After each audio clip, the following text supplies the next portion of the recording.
গতিকে প্ৰতি পদে পদে আমি শ্ৰীমন্ত শংকৰদেৱৰ প্ৰতিটো তেখেতৰ সৃষ্টি আমি জীয়াই ৰাখিবৰ বাবে সদায় যত্নপৰ হোৱা উচিত। আজি এই বিদ্যালয়ৰ যি পৰিয়াল, সকলো পৰিয়াললৈ মোৰ আন্তৰিক ধন্যবাদ জনাইছোঁ। আজি যিখন নাট ভাওনা আপোনালোকৰ আগত উপস্থাপন কৰিবলৈ আগবাঢ়িছে, পৰীক্ষিতৰ মুক্তি লাভ। শ্ৰীমন্ত শংকৰদেৱৰ ভাগৱতৰ যি ৰচনা, প্ৰথম স্কন্ধত এই প্ৰসংগটো পোৱা যায়।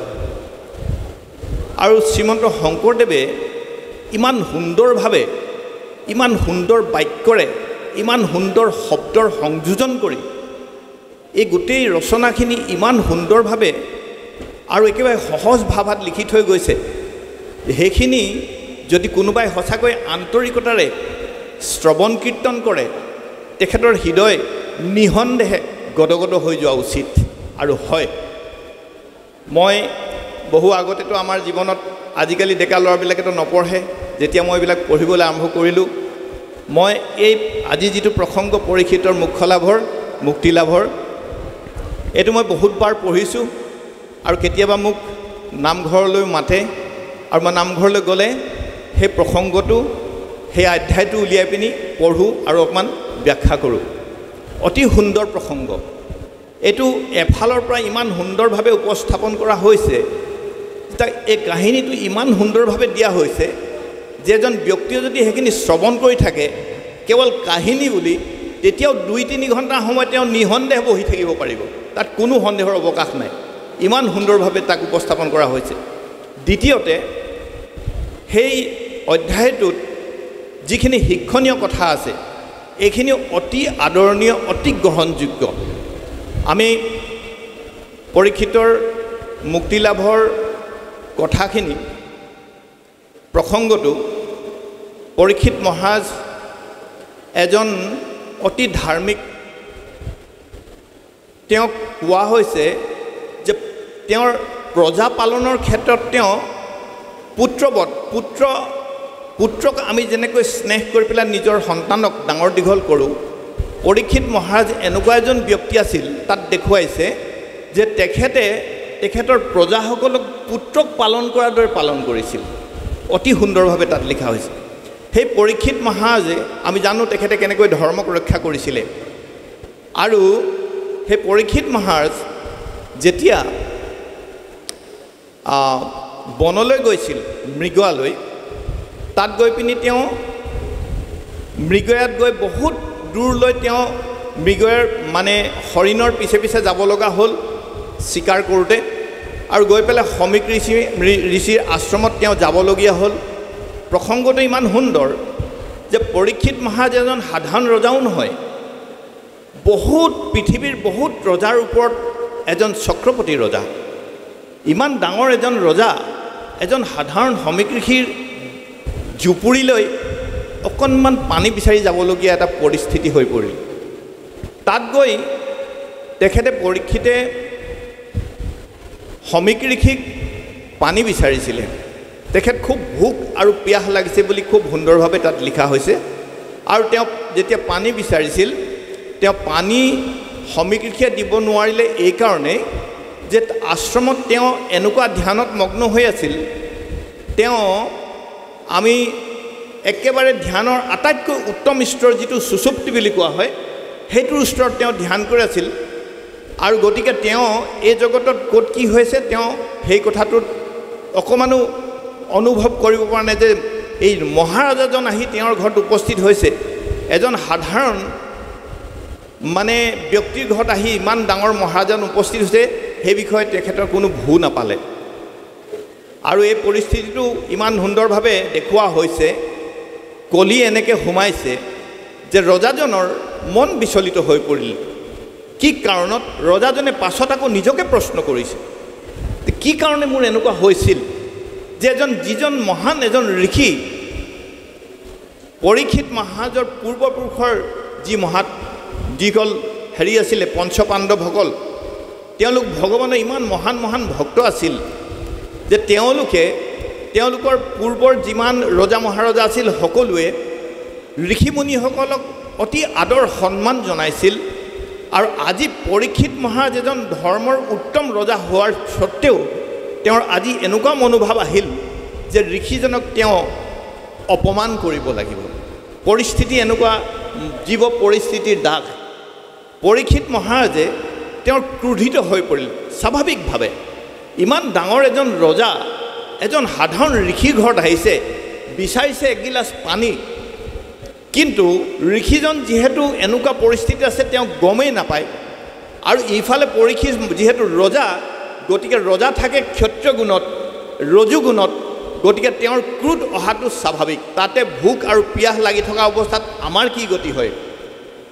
তেওঁৰ যেতিয়া ক্ৰোধিত হ'ল, তেখেতৰ মনত এনেকুৱা ভাৱ আহিল, শ্ৰীমন্ত শংকৰদেৱে সুন্দৰভাৱে তাত লিপিবদ্ধ কৰিছে, কৈছে যে এই সমীক ঋষিয়ে মিছাকৈ ভাও ধৰিছে। সমীক ঋষিয়ে এজন ব্ৰাহ্মণ হয়, তেওঁ ভাবিছে যে এই ক্ষত্ৰিয় ৰজাজন কিয় মোৰ আশ্ৰমলৈ আজি আহিল, তেওঁক পানী নিদিওঁ বুলি তেওঁ নিজেই মিছাকৈ ধ্যান কৰি আছে। ৰজাৰ মনত এই কলিৰ প্ৰভাৱত এনেকুৱা ভাৱ আহিল। তো এনেকুৱা ভাৱ অহাৰ ক্ষেত্ৰত তেওঁ কি কৰিলে? ক্ৰোধিত হৈ নিজৰ ধনুখনেৰে এটা মৰা সাপ লৈ পিনি সমীক ঋষিৰ ডিঙিত পিন্ধাই দিলে। আমি মানুহক সন্মান দেখুৱাবলৈ কি পিন্ধাওঁ?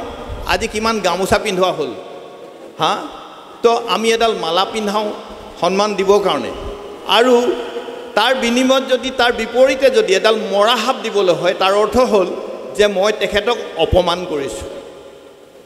অপমান কিয় কৰিছোঁ? যিহেতু মই অপমানিত হৈছোঁ ইয়াত, সেইকাৰণে। গতিকে ৰজুগুণৰ প্ৰভাৱ এনেকুৱা হয়, যদিও তেওঁ এজন ভগৱানৰ শুদ্ধ ভক্ত আছিল।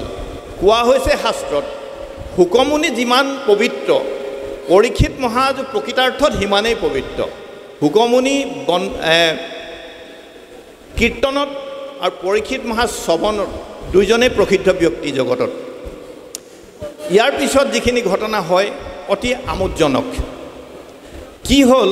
যেতিয়া পৰীক্ষিত মহাৰাজে সেইটো কৰি গুচি গ'ল, এইফালে সমীক ঋষিৰ পুত্ৰ শৃংগী ঋষিয়ে গম পালে যে দেউতাকৰ ডিঙিত এডাল মৰা সাপ ৰজাই আহি দি গ'ল। সমীক ঋষিৰ পুত্ৰ শৃংগী ঋষিক তেওঁৰ বন্ধুসকলে এইটো কথা খবৰটো দিলে। শৃংগী ঋষিৰ ইমান ক্ৰোধিত হ'ল, সৰু বাচ্চা, তেওঁৰ তপোবল আছে, শক্তি আছে। যদি এটা বাচ্চাক বন্দুক দিয়া যায়, সি প্ৰপাৰ ইউজ কৰিব নাজানিবও পাৰে, কিন্তু এই ঋষি মুনিসকলৰ বাচ্চাবিলাকৰো শক্তি থাকে। তেওঁ তৎক্ষণাত এই ৰজাজনক অভিশাপ দিলে, ক'লে যে মোৰ দেউতাক ঠিক কোৱা নাই, মোৰ মনোভাৱটো মই প্ৰকাশ কৰিছোঁ, তাত এনেকৈ লিখা নাই। মোৰ দেউতাক তুমি মৃত সাপ দিলা, মৰা সাপ দিলা, মই তোমাক জীৱিত সাপেৰে দংশন কৰি তোমাৰ মৃত্যুদণ্ড দিছোঁ। ঠিক এনেকুৱা এটা মনোভাৱ। তেওঁ এনেকুৱা এটা বাক্য তাত উল্লেখ কৰিছে। আচ্ছা, মোৰ কিমান সময় আছে? মই আকৌ আমি ক'বলৈ পালে কৈয়ে থাকোঁ নহয়। কিমান সময়? 5-10 মিনিট? 10 minute, okay. ইয়াত শিক্ষণীয় বিষয়, অ'কে। কি হ'ল? তেতিয়া শৃংগী ঋষিয়ে যেতিয়া সেইটো অভিশাপ দিলে, শৃংগী ঋষিয়ে মানে বাচ্চাটোৱে তেওঁ কি বুলি ভাবিছে জানেনে? মই আজি এই ক্ষত্ৰিয় ৰজাক এনেকুৱা এটা শিক্ষা দিছোঁ যাতে ভৱিষ্যতে কোনো ৰজাই, কোনো ক্ষত্ৰিয়ই এই ব্ৰাহ্মণৰ ঘৰত আহি এনেকুৱা ধৰণৰ আচৰণ নকৰে। তেওঁ ভাবিছে মই শিক্ষা দিছোঁ। কিন্তু আপুনি চাওক, সমীক ঋষি এজন ভগৱানৰ ভক্ত হয়, আৰু তাত লিখা আছে যে সমীক ঋষিয়ে ভগৱানক ধ্যান কৰি আছিলে সেইটো সময়ত। সেইটো ক্ষেত্ৰত সমীক ঋষিয়ে যেতিয়া গম পালে, যেতিয়া শৃংগী ঋষিয়ে আহি সমীক ঋষিৰ চৰণত পৰি পেলাই যেতিয়া ক্ৰন্দন কৰিলে, তেতিয়া সমীক ঋষি যেতিয়া তেওঁৰ ধ্যান ভগ্ন হ'ল, তাৰপিছত সমীক ঋষিয়ে শৃংগী ঋষিক যিখিনি কথা ক'লে সেইখিনি অতি মানে লক্ষণীয়। কৈছে যে এনে এজন মহান ব্যক্তি, যিজন যদিও ৰজা, তেওঁ এজন ভগৱানৰ পৰম ভক্ত, আৰু তেওঁ এজন অত্যন্ত ধাৰ্মিক ব্যক্তি। আৰু এইজন এজন ধাৰ্মিক ব্যক্তি যিজনে নেকি সমস্ত আমাৰ ৰাজ্যখন পিতৃৰ দৰে পালন কৰি আছে। যদি এনেকুৱা এজন ব্যক্তিৰ মৃত্যু হয়, তেতিয়াহ'লে সমস্ত আমাৰ সমাজখন মাওৰা হৈ যাব। এজন দণ্ড দিব পৰা শক্তিশালী আৰু এজন ধাৰ্মিক ৰজাৰ এখন ৰাজ্যত প্ৰয়োজন থাকে। যদি এনে এজন ৰজাৰ মৃত্যু হয় তেতিয়াহ'লে সমাজত সমস্ত কলুষ এইবিলাকে যিবিলাক দুৰ্দান্ত ব্যক্তি, যিবিলাক মানে সমাজৰ অতি নিম্ন স্তৰৰ চোৰ ডকাইত এইবিলাকৰ উপদ্ৰৱ বাঢ়িব, হিংসা বিদ্বেষ বাঢ়িব। তাত এনেকৈ ধৰণে লিখা আছে, কুকুৰ আৰু বান্দৰৰ সংগম হোৱাটো যিমান ঘৃণনীয়, এনেকুৱা ঘৃণনীয় কামো তাত সেই সমাজত হ'ব। গতিকে সেই চিংৰি মোৰ পুত্ৰ, তুমি যিটো অভিশাপ আজি তুমি ৰজাজনক দিলা, এইটো অতি ভুল কাম কৰিছা, অতি নিন্দনীয় নাম কৰিছা। তেনেকৈ তেওঁক তিৰস্কাৰ কৰিছে নিজৰ পুত্ৰক।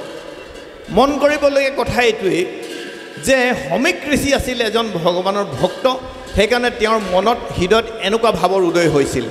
ইফালে আৰু এটা দ্বিতীয় চিনটো যেতিয়া দেখুওৱা যায়, তাতে পৰীক্ষিত মহা যেতিয়া তেওঁৰ নিজৰ ঘৰলৈ ঘূৰি গ'ল, পৰীক্ষিত মহাৰাজে ঘৰত ঘূৰি যোৱাৰ পিছতে তেওঁ চেতনা ফুৰি আহিল। তেওঁ কৈছে, নিজকে ধিক্কাৰ দিছে, কৈছে হাই হাই, মই কিয় এনেকুৱা এটা ডাঙৰ কাম কৰিলোঁ, যিজনক কোনো কাৰণতে অপমান কৰিব লগা নাছিল, যিজন ইমান এজন মহান ব্যক্তি, ভগৱানৰ এজন উত্তম ভক্ত, তেওঁক মই অপমান কৰিলোঁ। হাই হাই, কি কাৰণে মই এনে কৰিলোঁ মই নিজেই গম নাপাওঁ। তেওঁ নিজকে ধিক্কাৰ দিছে। এই দুইটা চৰিত্ৰ, এফালে সমীক ঋষি, এফালে পৰীক্ষিত মহাৰাজৰ, সেই দুটাৰ পৰা আমাৰ বহুত শিকিবলগীয়া কথা আছে। এজন ভক্তই আন এজন ভক্তৰ প্ৰতি কেনেকুৱা মনোভাৱ প্ৰদৰ্শন কৰিছে, তেখেতক স্বৰূপাৰ্থত এই বস্তু খুব সুন্দৰভাৱে তাত মানে পৰিলক্ষিত হৈছে। যিয়ে নহওক, তাৰপিছত পৰীক্ষিত মহাৰাজে অৱশেষত কি কৰিলে, তেখেতে বহুত ঋষিমুনিসকল তেওঁৰ ওচৰলৈ আহিছিলে। এই ব্ৰহ্মাণ্ডৰ বহুত আদিতে জন্ম হোৱা ঋষিমুনিসকলো তেওঁৰ সেই অনুষ্ঠানলৈ আহিছিলে, য'ত নেকি সমীক ঋষিয়ে পৰীক্ষিত মহাৰাজে গংগাৰ তীৰত বহি পেলাই সেই ঋষিসকলৰ লগত মাজত আলোচনা কৰিছিলে। তেওঁলোকক নানান প্ৰশ্ন কৰিছিলে যে মনুষ্যই কেনেকৈ সংসাৰৰ পাৰ পায়। সেই ক্ষেত্ৰত ঋষিমুনিসকলে বিভিন্ন ধৰণৰ তেওঁক সমিধান দিছিলে, কিন্তু কোনো সমিধানে পৰীক্ষিত মহাৰাজৰ অন্তৰ জয় কৰিব নোৱাৰিলে। অৱশেষত শুকদেৱ গোস্বামী যেতিয়া আহি তাত উপস্থিত হ'ল, শুকদেৱ গোস্বামীক তেতিয়া প্ৰশ্ন কৰিছিলে পৰীক্ষিত মহাৰাজে। কি বুলি প্ৰশ্ন কৰিছিলে? হে মহাপুৰুষ, যে মৃত্যুমুখী মানুহে, মন কৰিবলগীয়া কথা, অকল পৰীক্ষিত মহাৰাজ মৃত্যুমুখী নহয়, আমি যিমানবিলাক আছোঁ আমি সকলোৱে মৃত্যুমুখী। এই প্ৰশ্নটো পৰীক্ষিত মহাৰাজে অকল নিজৰ কাৰণে কৰা নাই, সমস্ত মানৱ সমাজৰ কাৰণে কৰিছে। পৰীক্ষিত মহাৰাজে সুধিছে, হে মহাপুৰুষ, মৃত্যুমুখী মানুহে কাক স্মৰণ কৰিব লাগে? মৃত্যুমুখী মানুহে কি কৰ্ম কৰিব লাগে?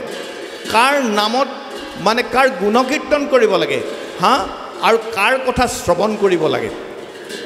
এই পৰীক্ষিত মহাৰাজৰ প্ৰশ্নকেইটা উত্তৰ দিবলৈ গৈ শুকদেৱ গোস্বামীয়ে গোটেই শ্ৰীমদ ভাগৱতখন পুৰাণখন ক'বলগীয়া হ'ল। আৰু শুকদেৱ গোস্বামীয়ে পৰীক্ষিত মহাৰাজক এইটোৱেই শিক্ষা দিলে যে প্ৰকৃততে তাৰ গোটেই ভাগৱতখনৰ, মই আগতে মোৰ হেৰিত কৈ আহিছিলোঁ, এই ভাগৱত পুৰাণখন হৈছে যিখন সমস্ত বৈদিক সাহিত্যৰ সাৰ। বেদব্যাসে সমস্ত সাহিত্য তেওঁৰ মূৰত আছিল, সমস্ত জ্ঞান লব্ধ হৈছিল তেওঁৰ, আৰু সমস্ত বেদ পুৰাণ ৰচনা কৰাৰ পিছত অৱশেষত তেওঁ ভাগৱত পুৰাণখন ৰচনা কৰিছিল। বুজা যায়, গতিকে তেওঁৰ যিমান জ্ঞান আছে সকলো জ্ঞানৰ মূল সাৰখিনি তেওঁ শ্ৰীমদ ভাগৱতত সোমোৱাই থৈ গৈছে। গতিকে এই ভাগৱত গ্ৰন্থখনে আমাক ভকতি কৰিবলৈ শিকায়, আৰু সেই ভকতিটো যি স্তৰ, বেলেগ বেলেগ স্তৰ আছে, আমাক আটাইতকৈ উত্তম স্তৰৰ ভকতি কৰিবলৈ এই ভাগৱত গ্ৰন্থখনে আমাক শিকায়। ইয়াত প্ৰতিপন্ন কৰা হৈছে যে কৰ্মৰ মাৰ্গেৰে নহয়, জ্ঞানৰ মাৰ্গেৰে নহয়, ধ্যানৰ মাৰ্গেৰে নহয়, কেৱল ভকতিৰ মাধ্যমেৰে মনুষ্য জীৱন সাৰ্থক কৰিব পাৰি। তো এইটোৱে হৈছে ভাগৱতৰ মূল উদ্দেশ্য। এই ভাগৱত পুৰাণখন যেতিয়া ভগৱানে শ্ৰীকৃষ্ণ এই জগতৰ পৰা নিজৰ ধামলৈ প্ৰত্যাৱৰ্তন কৰিছিলে, কৃষ্ণে স্বধাম উপগতে ধৰ্ম জ্ঞান আদিবি সহ, যেতিয়া তেওঁ ধৰ্ম জ্ঞান সমস্ত লগত লৈ নিজৰ স্বধামলৈ গুচি গৈছিল তেতিয়া এই সূৰ্যৰ দৰে এই পুৰাণ উদয় হৈছিল এই ভাগৱত পুৰাণখন। এই ভাগৱত পুৰাণখনৰ প্ৰথম স্কন্ধৰ প্ৰথম অধ্যায়ৰ দ্বিতীয় শ্লোকটোতে ভাগৱত পুৰাণখনৰ মাহাত্য লিখা আছে। যিয়ে নহওক পৰীক্ষিত মহাৰাজৰ এই যিটো মুক্তি লাভৰ প্ৰসংগ এটি অতি সুন্দৰ। মই আপোনালোকৰ মাজত থাকি অকণমান আপোনালোকৰ লগত আদান প্ৰদান কৰিবলৈ পাইছোঁ, মই বৰ সুখী। আৰু এই অনুষ্ঠানটোত মই অংশগ্ৰহণ কৰিবলৈ পাই মই আনন্দিত হৈছোঁ। আৰু মই আশা কৰোঁ আজি অনুষ্ঠানটি খুব সুন্দৰভাৱে হ'ব আৰু পৰীক্ষিত মুক্তি লাভ এই ভাওনাখন আপোনালোকে খুব সুন্দৰভাৱে উপভোগ কৰিব পাৰিব। তো ইমানকে কৈ মোৰ সকলোৰে প্ৰতি আন্তৰিক ধন্যবাদ জনাই মোৰ বক্তব্য ইমানতে ৰাখিছোঁ। হ'ব, থেংক ইউ, ধন্যবাদ। হৰে কৃষ্ণ।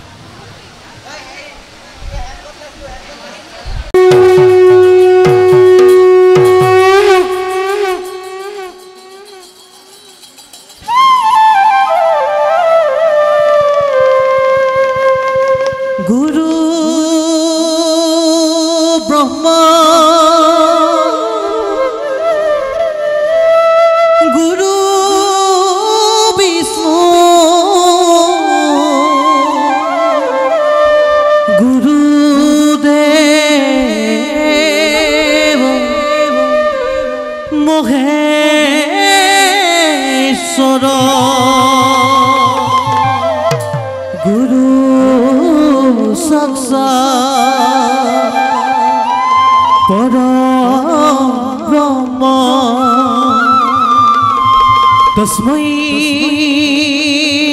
श्री गुरुवे नमो नमः। तस्मै श्री गुरुवे नमो नमः। तस्मै श्री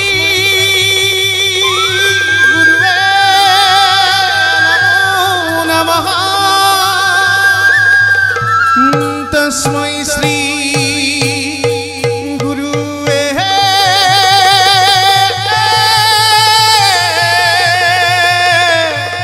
नमो नमः।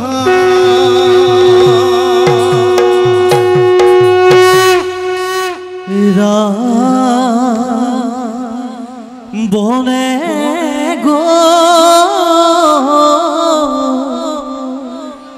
লক্ষ্মণ বনে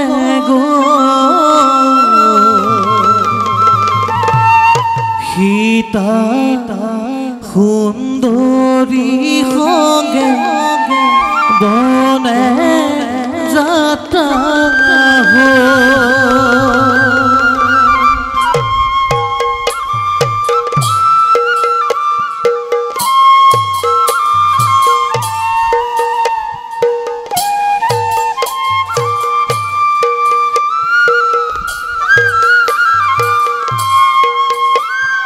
राम बने गो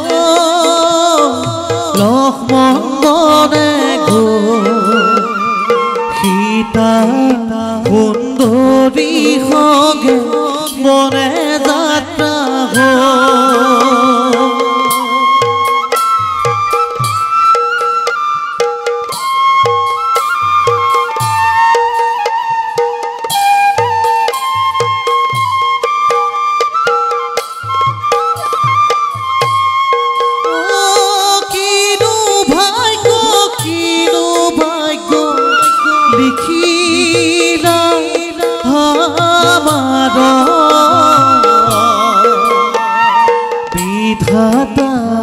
लिखे कपारे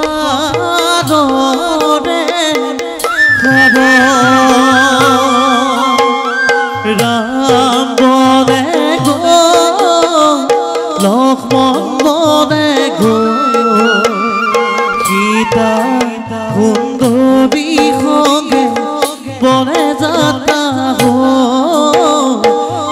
সীতা সুন্দরী সঙ্গে বনে যাত্রা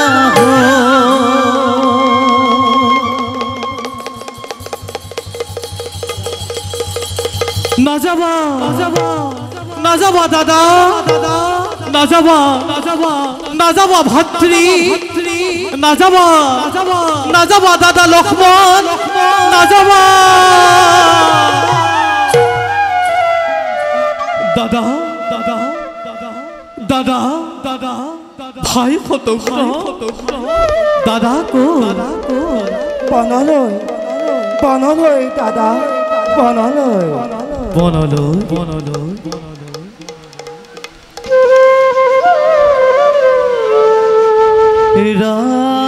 রাবণে চৰি যায় ৰে হে প্ৰভু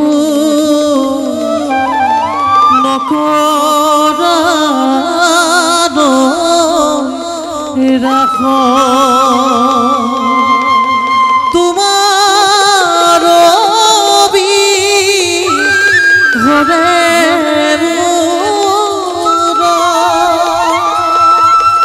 নৰহে জীৱন শূন্য হৈ সিংহাসন অযোধ্যাত গৰি শূন্য হল শূন্য হল অযোধ্যাৰ ৰাজ সিংহাসন শূন্য হল অযোধ্যাৰ বিলাস ভৱন আওহে ঘন ঘোৰ আন্ধাৰে ধৰিলে বেৰি ৰাজন্তপুৰ আৰু অযোধ্যাৰ নৰ নাৰী গণ জ্ঞান কৰি ৰাজভাৰ পিতৃ আজ্ঞা পালি বনবাসী হল ৰাম জনক নন্দিনী সীতা মোৰ অনুজ লক্ষ্মণ স্থিৰ হোৱা দাদা জ্ঞানী গুণী পৰমে অজানিত মে কিয় হোৱা এনে বিপল অদৃষ্ট অঘটন খন্দিব নোৱাৰে কোনেও বজাৰ আৰু সিংহাসন আজি সন্তে তব কৰিলো অৰ্পণ পিতৃ আজ্ঞা পালি তুমি কৰা যেনে ৰাজ্য শাসনে নালাগে মৌ ৰাম বিনে অযোধ্যা ৰাজ সিংহাসন শ্ৰীৰামৰ দাস আজ্ঞাৰ অধীন শুনা ভাই শতসুধ কুমাৰ ওলোৱা সবে নকৰি পলম ত্যাগ কৰি ৰাজ্যভাৰ যাওঁ বনলৈ শ্ৰীৰামৰ পদ প্ৰান্তে কৰি নিবেদন মাতিম বিনীত ভাৱে চৰণত ধৰি নিশ্চয় আহিব ঘূৰি জ্যেষ্ঠ ভাতৃ ৰামচন্দ্ৰ লক্ষ্মী স্বৰূপিনী সীতা আৰু মোৰ অনুজ লক্ষ্মণ এতেকেহে শতসুধ কুমাৰ ধৈৰ্যহীন বুদ্ধিহীন আজি এই কৈকেয়ী নন্দন শীঘ্ৰে আনা তুমি কৰিয়া বাহ শিক্ষাদাতা দীক্ষাদাতা পূজ্য গুৰুদেৱ দাদা পূজনীয় গুৰুদেৱ আহিছে দেখিছো কোৱা যথাযোগ্য সম্ভাষণ দয়ো কৰ নিবেদন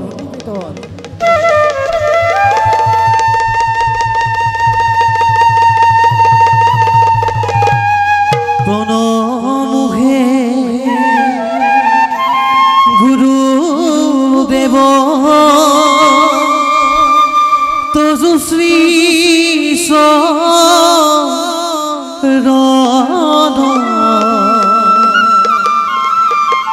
সত্য ইষ্ট সিদ্ধিদাতা দেৱসদা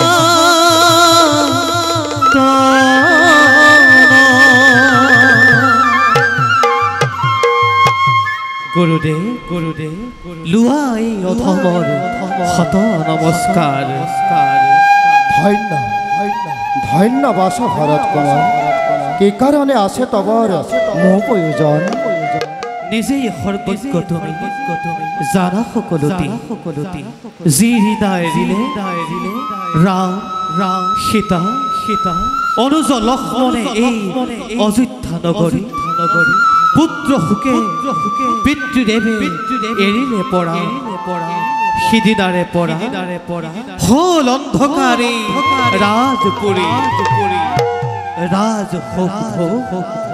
মোক নেলাগে গুৰু, ৰাম বিনে ৰাজ সিংহাসন নোৱাৰো সহিব মই, শ্ৰীৰামৰ বিহু সন্তান।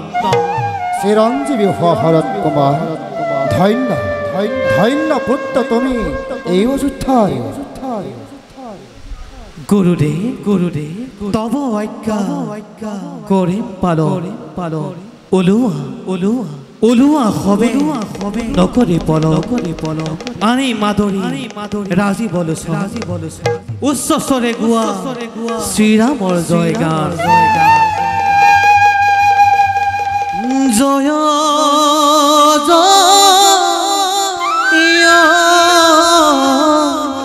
ৰাম জয় শ্ৰী ৰাম জয় সনাতন হৰি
মনোরমে নন্দন কানন নাশিসে প্রকৃতি দেবী নবনহ অনাবেলি সুখ শান্তি আজলি ভরায় দান দিছে প্রকৃতি বিশ্ব মানব।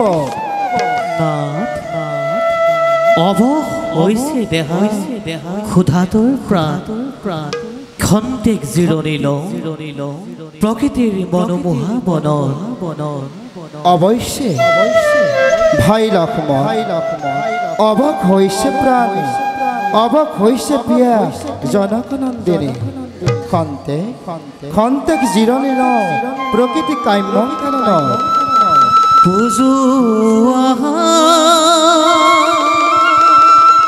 শ্ৰীৰাঘৱ চৰণ কমল উঠক বাজি জয় ধ্বনি পৰম মংগল পূজোৱা শ্ৰীৰাঘৱ চৰণ কমল উঠক বাজি জয় ধ্বনি পৰম মংগল।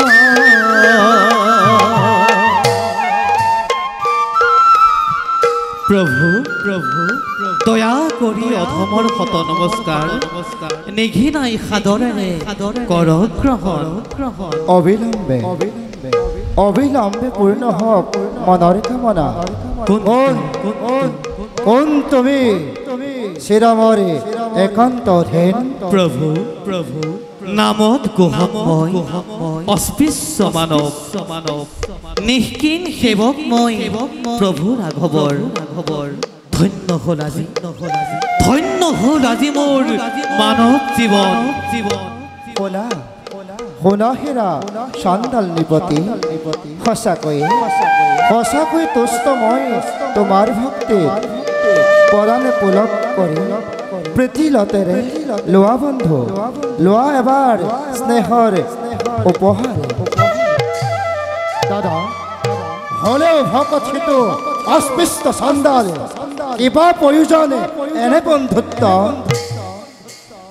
নকবা নকবা নকবা নকবা এনে কথাও শুভন। ভকতৰ বৈশ্যময় ভকতৰ প্ৰাণ কেৱল বিচাৰো মই সৰল বিশুদ্ধ মাত্ৰ এখনি অন্তৰ। শুনা শুনা শুনা মোৰ প্ৰিয় ভক্ত গ্ৰহক নৃপতি, হলেও চাণ্ডাল তুমি নিষ্কিন মানৱ, দেখুৱালা অকপট ভক্তিৰ চানেকি। আহা আহা আহা বন্ধু, এটিবাৰ কৰা স্নেহ আলিংগন। দিয়া দিয়া বন্ধু এটিবাৰ স্নেহালিংগন।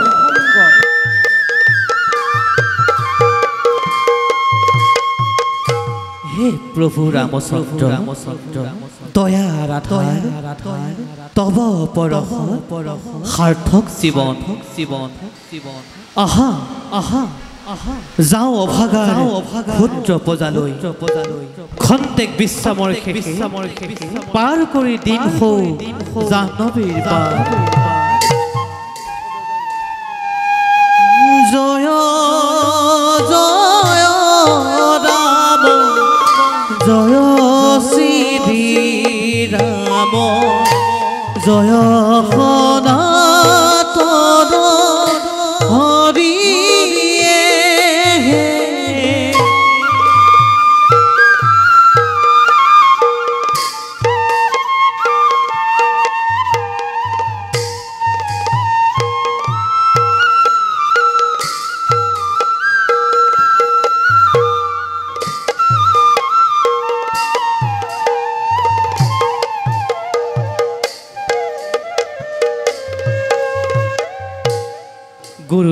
গুৰুদেৱ অবাবত ভ্ৰমেৰ বিঠাই এই দুৰ্ঘৰ বনত বৃথা হল পৰিশ্ৰম।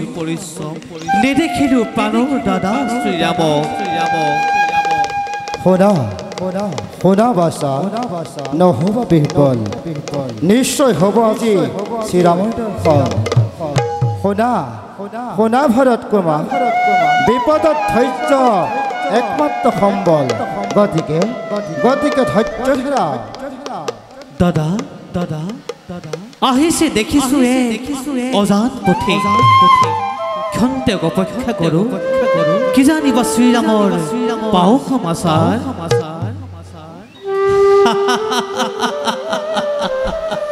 ধন্য ধন্য ধন্য হল গুহকৰ চাণ্ডাল জীৱন, ধন্য হল গুহকৰ যত ৰাজ্যধন। শ্ৰীৰামৰ কমল চৰণ পৰশ।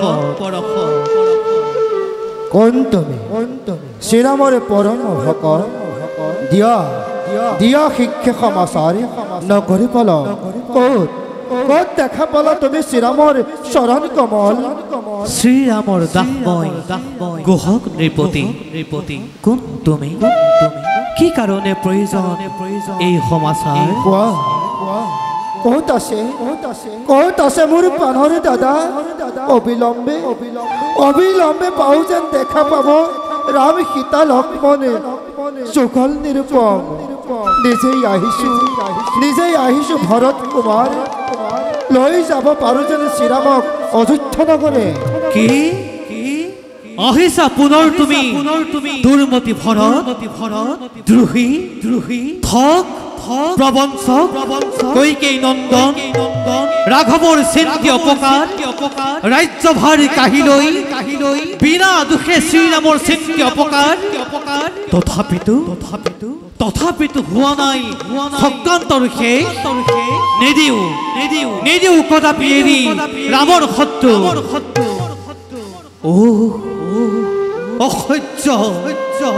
অসহ্য আৰু নসহে পৰাৰে যোৱা শীঘ্ৰে আনাগৈ যত সৈন্যগণ নিজ হাতে বধ কৰা প্ৰবঞ্চক এই ভৰত নবুজি মিছতে কিয় চিন্তা কৰা ভৰতৰ নোৱাৰো সহ্য কৰিব মিছা গৰিহণা পৰম ধাৰ্মিক এই ভৰত কুমাৰ নকৰিবা মিছাতে সন্দেহ বুজিলো ভৰত তোমাৰে অনুপম চৰিত্ৰৰ কথা ধন্য ভাতা শিৰামৰ নাজানি তোমাক দিৰো মনত ক্ষমা কৰা অধমৰ কত পৰা পৰম ধাৰ্মিক তুমি জানো ভালদৰে আহা যাও সকলোতে নকৰি পলক জীৱন কৃতাৰ্থ হ'ব পূৰ্ণ হ'ব দেখা পাম সকলোৱে ৰাম ঘনশ্যাম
আছে ৰাম সীতা লক্ষ্মণ ইন্দুকী গছৰ শীতল ছায়া দাদা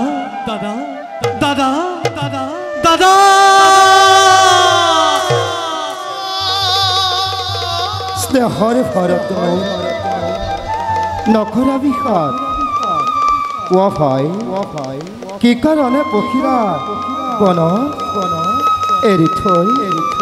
এৰি থৈ পিতৃ আৰু ৰাজ্যধন আছেনে কুশলে পিতৃ মাতৃগণ কি হ'ল ভৰত কুমাৰ দিয়া শিক্ষে ৰাজ্য সমাচাৰ দাদা যিদিনা ত্যাজিলা দাদা দেৱী জানকী আৰু মোৰ অনুজ লক্ষ্মণে দেৱৰো বাঞ্ছিত এই অযোধ্যা নগৰী সিদিনাৰে পৰা দাদা শোকাকুল হ'ল প্ৰজাগণ আৰু পুত্ৰ শোকে জৰ্জৰিত দগ্ধ প্ৰায় হৈ শূন্য কৰি অযোধ্যা ৰাজসিংহাসন পিতা দশৰথে ত্যাজিলে পৰা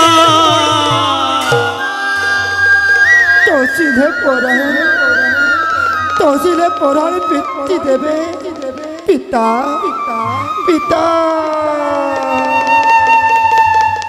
গুণনিধি ৰামচন্দ্ৰ গুণৰাধা স্থিৰ হোৱা বিপদ নহবা অকল নিজেই সৰ্বজ্ঞ তুমি জানা সকলোতে নোৱাৰে এৰাব কোনেও কালৰ হাতৰ প্ৰভু নাজানো লীলা তোমাৰ অধম মানৱে দাদা স্থিৰ হোৱা নুতুলিবা বিষাদ ৰাগিনী ভৰতৰ বিক্ষিপ্ত পাদত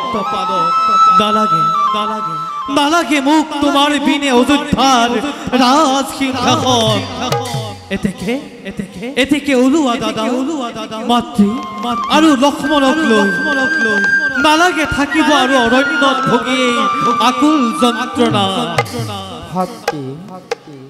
ভাতৃ মোৰ পাণৰে ভৰা এনে কথা কদাপিতো নানিব মনত সত্য প্ରଣ ৰক্ষা হেতু পিতৃ আজ্ঞা পালি ১৪টি বছৰ থাকিব লাগিব মই বনৰে বাসৰ দাদা নুবুজো তোমাৰ লীলা মহিমা অপাৰ সকলোটি হ'ব সুখী গড়ে তুমি অযোধ্যা নগৰে পিতৃ সত্য কদাপিতো নোৱাৰো লংঘিব ৰঘুপতি শুনা মোৰ শেষ অনুৰোধ অনাথ হৈছে প্ৰজা নকৰা বিমুখ ভৰতৰ সাদৰ আহ্বান সত্য সেৱক মই সত্য মোৰ ধন কদাপিতো সত্যকে নিৰূপশ্চয় গুণনিধি ৰাম অন্তৰৰ আৰাধ্য দেৱতা সঁচাই নোযোৱা যদি নিজ ৰাজ্যে ঘূৰি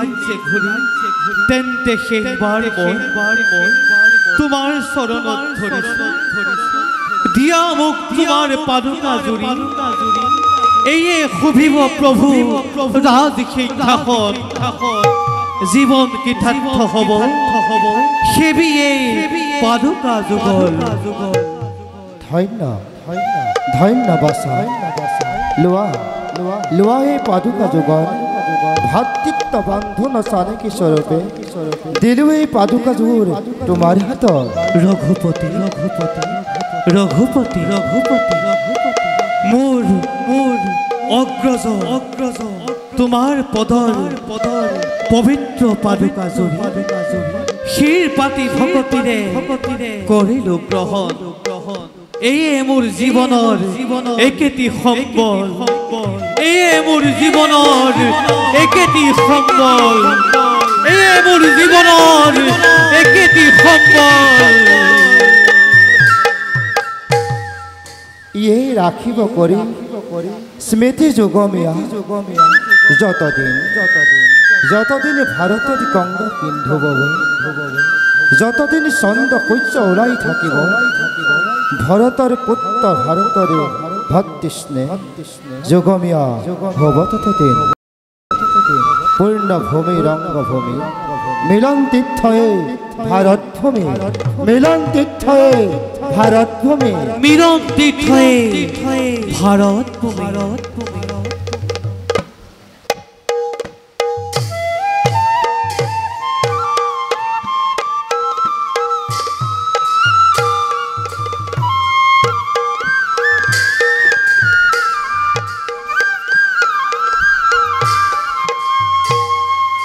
প্ৰণামী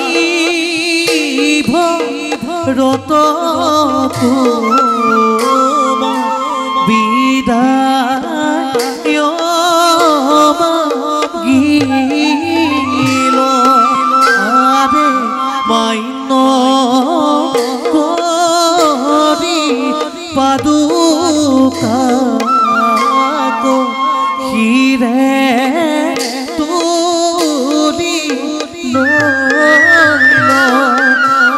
আরে ধীরে ধীরে সুখে দুঃখে গমন করিল আরে রাম হরি বুলা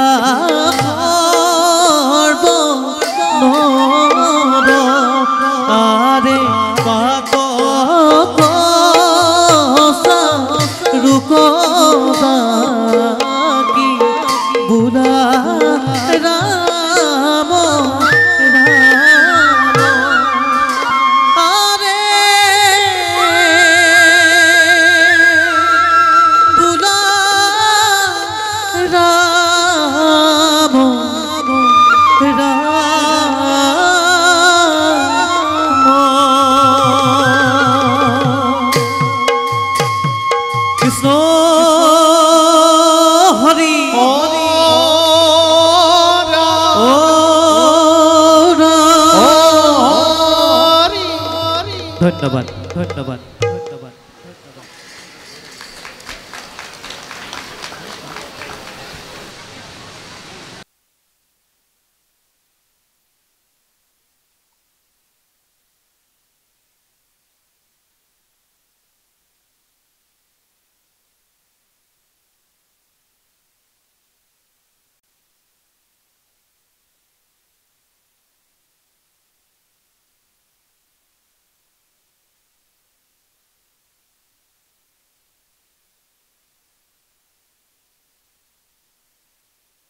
শ্রী চৈতন্য শরণ সহস্র কোটি পৰম এই আমি আৰম্ভ কৰিবলৈ লৈছো পূৰ্বৰংগ গায়ন বায়ন কৃষ্ণ জয়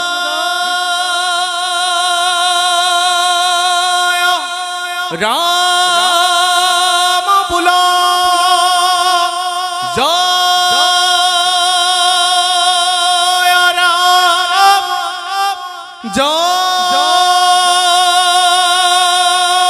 হৰি বোলা জয় হৰি হবাৰ কুহলৰ ঠি বোলা জয় হৰি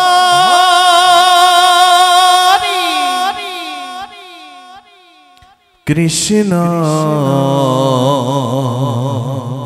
শংকৰ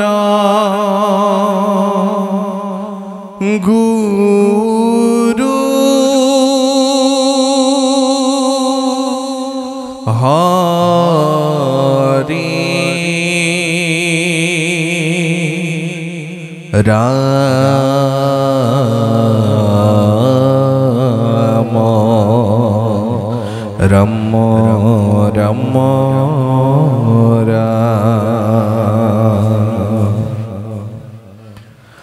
নমো শংকৰে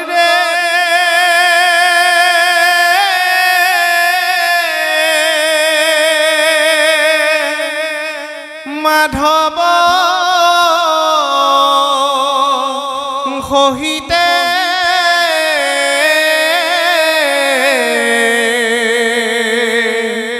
মোৰ ইষ্ট দেৱ দুয়োজন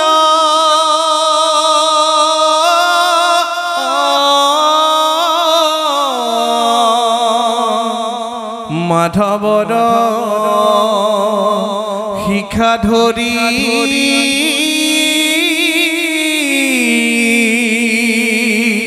শুদ্ধ ভাৱে ভজো হৰি বন্ধুহেৰ ভগতৰ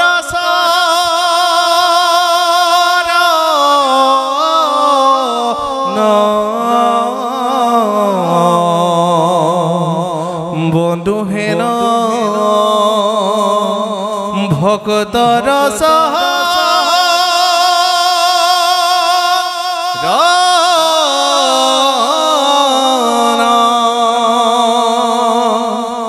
যে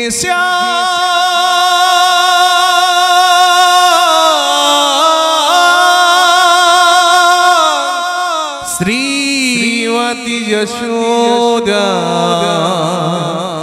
সুত পদ কমালে নষ্টি ভক্তি নদানম যেসা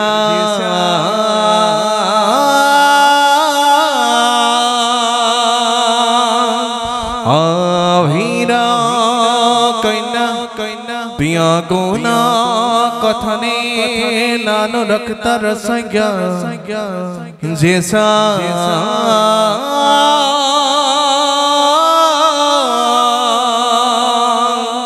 শ্রীকৃষ্ণ লীলা ললিত গুণ কথা সদর নৈফ কর্ণ নতিত্ব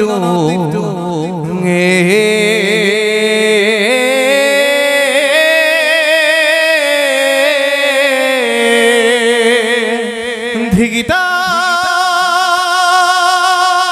ধিগিতং ধগিতা কথায় তিনিয়ত ইতি কীর্তন শ্রমিরাঙ্গম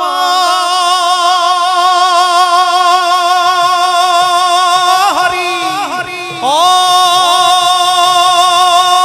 রাম হরি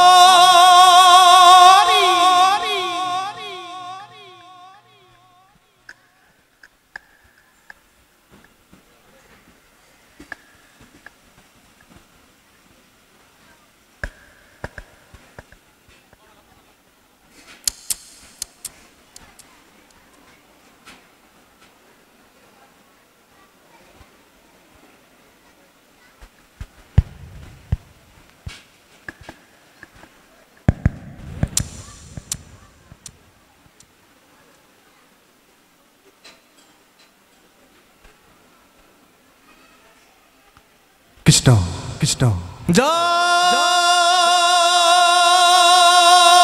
রাম বোলা জয় হরি বোলা সবার কুশলাৰ্থে বোলা জয় হৰি তালা খোল বাজত বাজত বাজত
শ্ৰী চৈতন্য চৰণ সহস্ৰ কোটি পৰঞ্জনা এই আমি আৰম্ভ কৰিবলৈ লৈছো পূৰ্বৰংগ গায়ন বায়ন কৃষ্ণ জয়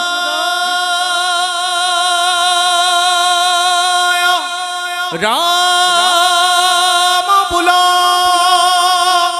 জয়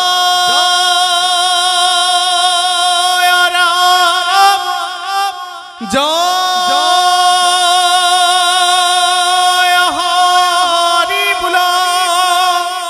জয় হৰি সবাৰ কুশলাৰ্থে বোলা জয় হৰি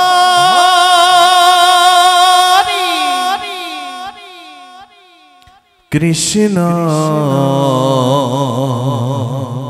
শংকৰ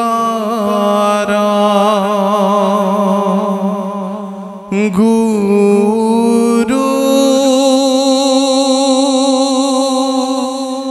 হৰি ৰাম ৰাম ৰাম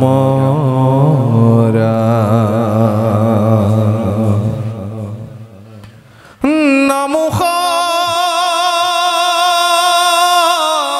শংকৰে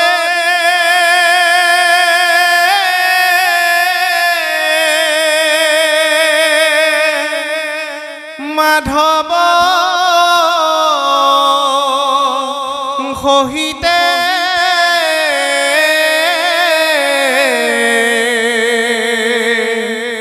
মোৰ ইষ্ট দেৱ দুয়োজন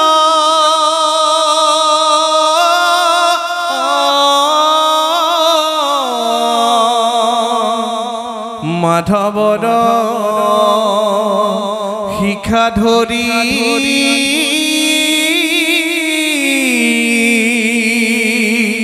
শুদ্ধ ভাৱে ভজো হৰি বন্ধুহেৰ ভগতৰ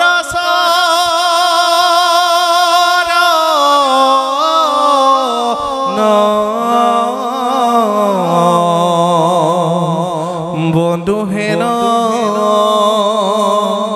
ভক্তৰ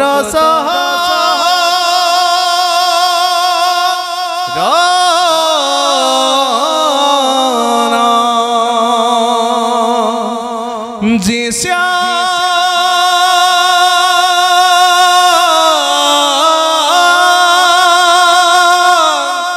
শ্রীমতী যশোদা সুত পদ কমালে নষ্টি ভক্তি নদানম যেসা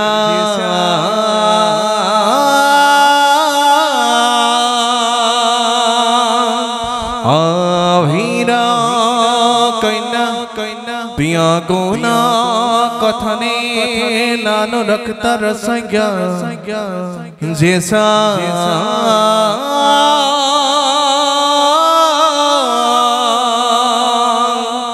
শ্রীকৃষ্ণ লীলা ললিত গুণ কথা সদর নৈফ করে ননাতীত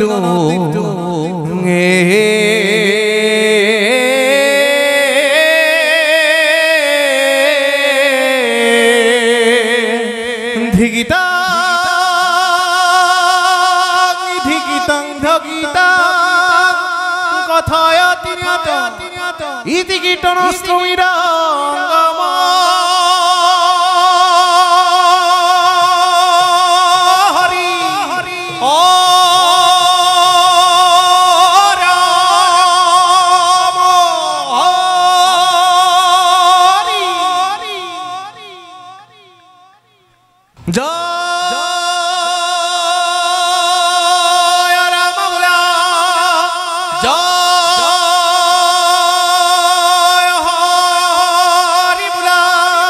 हमारे कुखरार्थे बुला जय हरि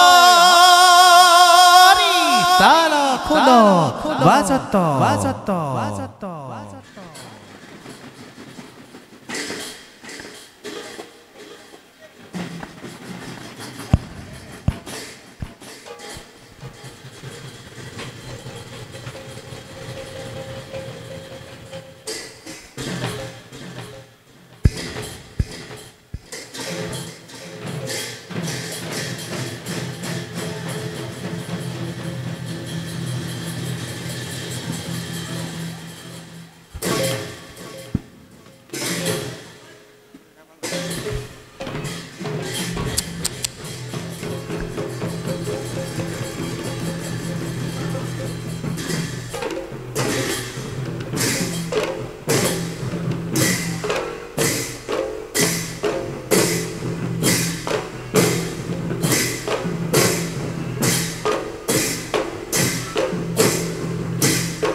শংকৰ মাধৱে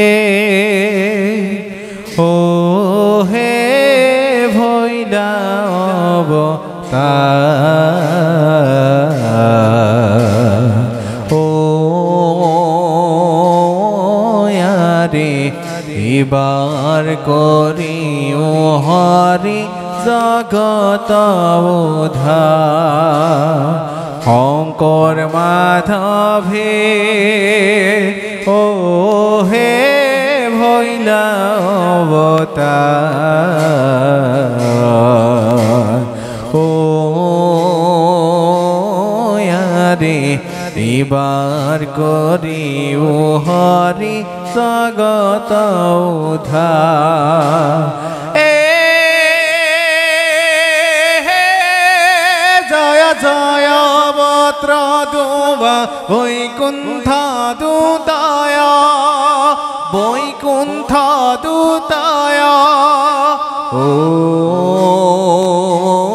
য়াৰি সেই থানে নিজ গুৰু ভৈদন্ত উদয় হে শংকৰ মাধৱে ও হে অৱতাৰ ও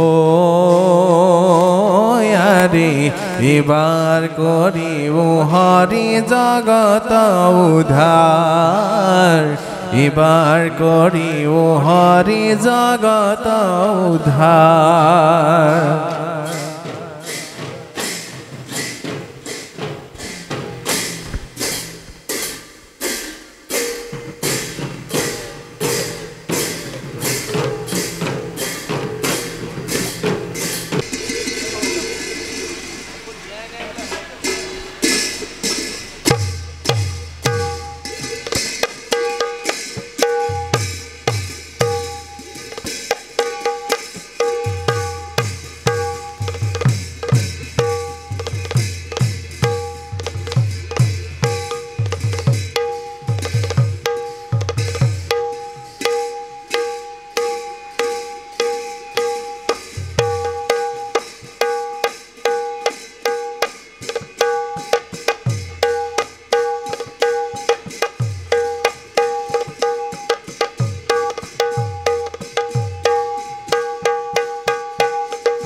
Hello.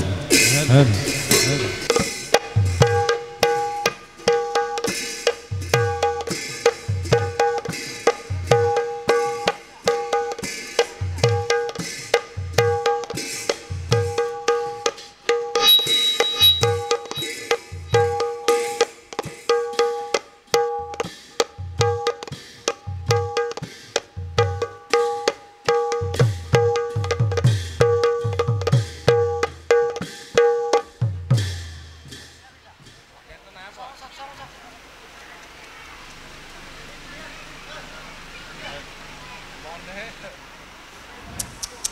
ভৰা সেৱা নিবেদন কৰিছো উপস্থিত ভাওনা প্ৰেমী সকলো জনৰে ওচৰত আমাৰ ভক্তি ভৰা সেৱা নিবেদন কৰিছো গুৰুজনাৰ অমূল্য সংস্কৃতি এই ভাওনা কণ কণ মইনাহঁতক লগত লৈ আমি আজি যি ভাগ ভাওনা পৰিৱেশন কৰিবলৈ ওলাইছো এই ভাওনা ভাগ কৰিবলৈ যাওঁতে আমাৰ অনেকখিনি অপৰাধ হ'ব পাৰে এই সমস্ত অপৰাধ আপোনালোকৰ নিজৰে পুত্ৰ বুলি ভাবি নিজৰে ভাতৃ বুলি ভাবি নিজৰে বন্ধু বুলি ভাবি যে ক্ষমা কৰে এয়া আমি আজি আগবঢ়াইছো পৰীক্ষিত মুক্তি লাভ কৃষ্ণ হৰে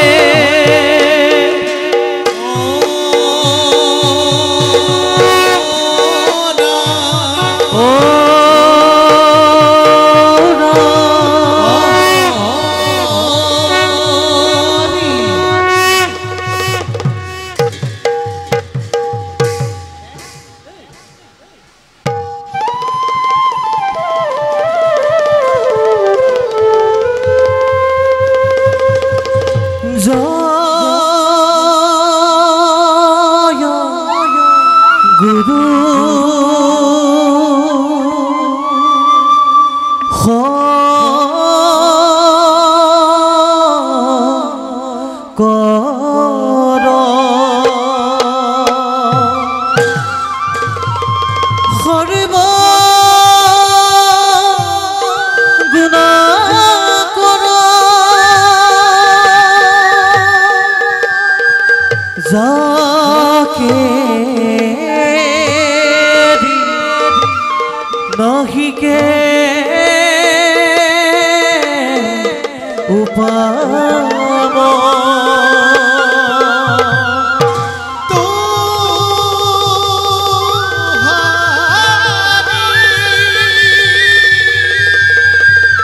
চরণে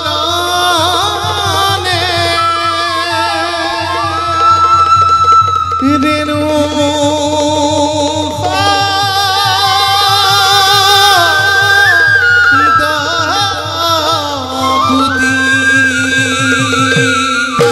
बारे करू प्रणाम बारे करू प्रणाम बारे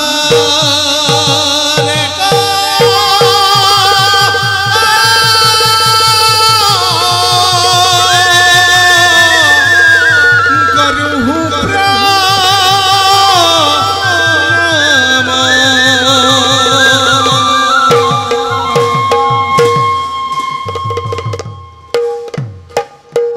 কৃষ্ণ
रागेन ज्ञातं हरिं हे राम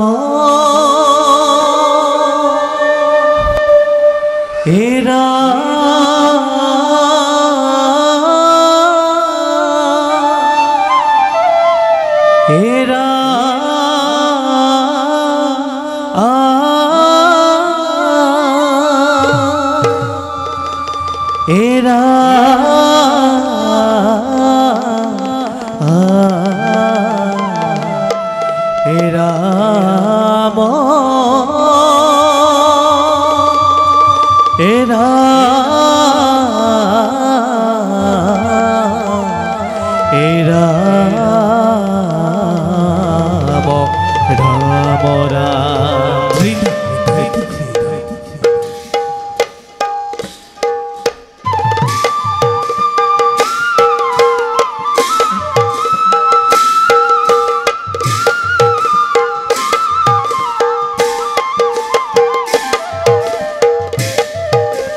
अल्पमति विस्तरेण प्रथमे अधुबु माधुबु इति इत्युक्तनक्ता नारायण सभार मध्य सम्भेक्षा भू भू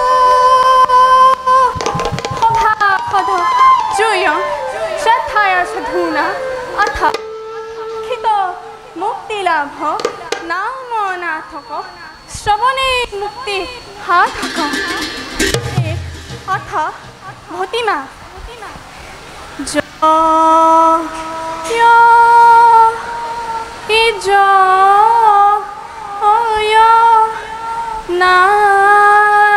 नारायण पूर्ण ब्रह्म सनातन तुआहे पावे करुहु बंदन ए तक दमन करी शांत पालन करी भूमिभार करिला खतन ए परीक्षित नाम राजा पांडव वंश शुना लिपे चेतन हेराइला ए हेन जानी एरि अहा काम ए नर लोके एरि अहा काम पतक साधु डाकी बोल राम राम ऋणके धै तत्तके धै हीना मिता प्रीति ताके हे न जानी हरिब जने हे रायन काम अरे हे न जानी हरिब जने हे रायन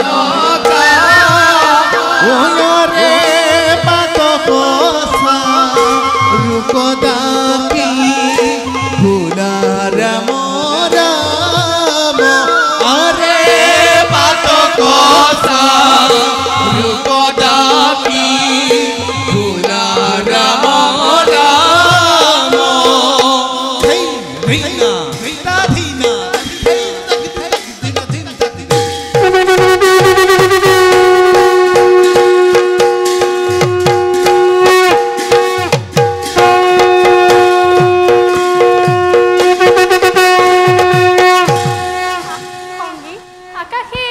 কি বাদ্য বাজত আহে প্রাণ আগে গীতে পবিত্র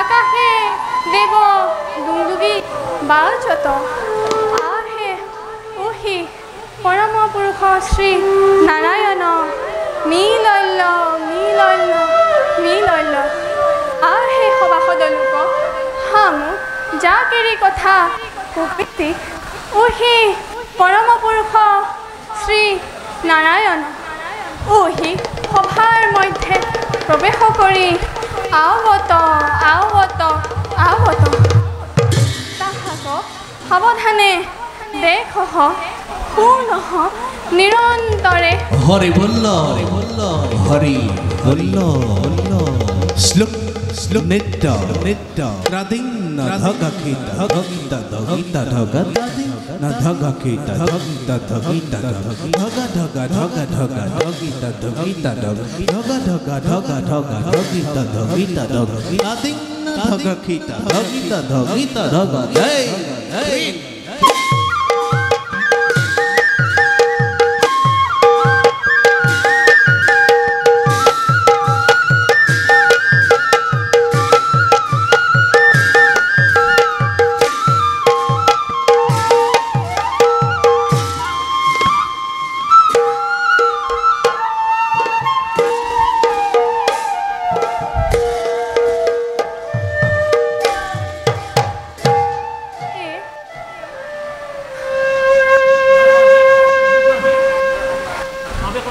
প্ৰৱেশৰ গীত ৰাখিন ধৰা তাল এক তাল গোবিন্দেৰা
কৃষ্ণ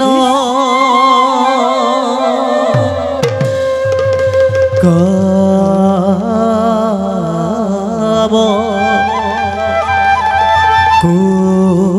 কোটি জি জগত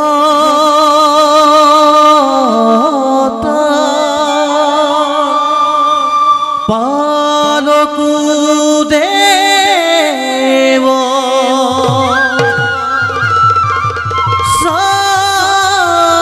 সাধু বান্ধব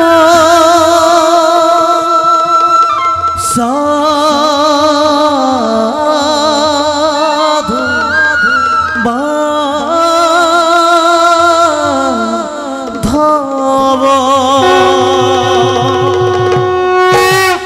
প্ৰবেশৰ গীত ৰাখিন ধৰা এক তাল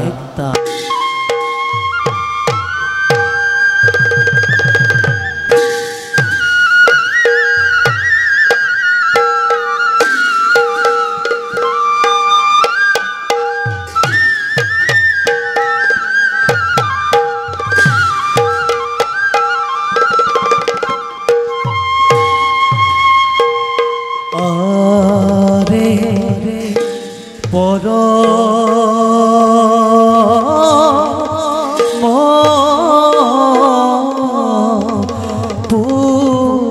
পুৰুষ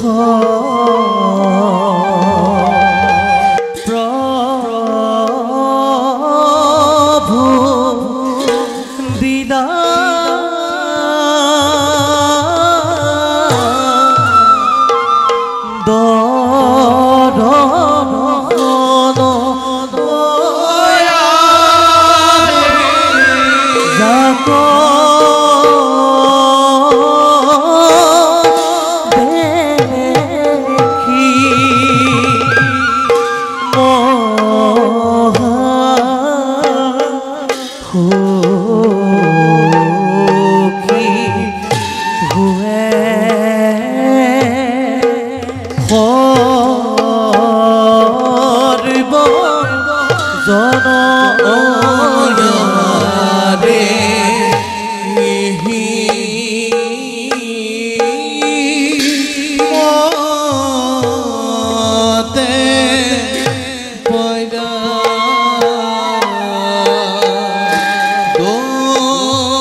কৃষ্ণ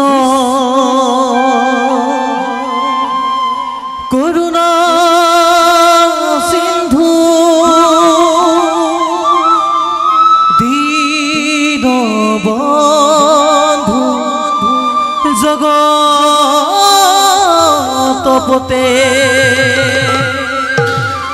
গোপে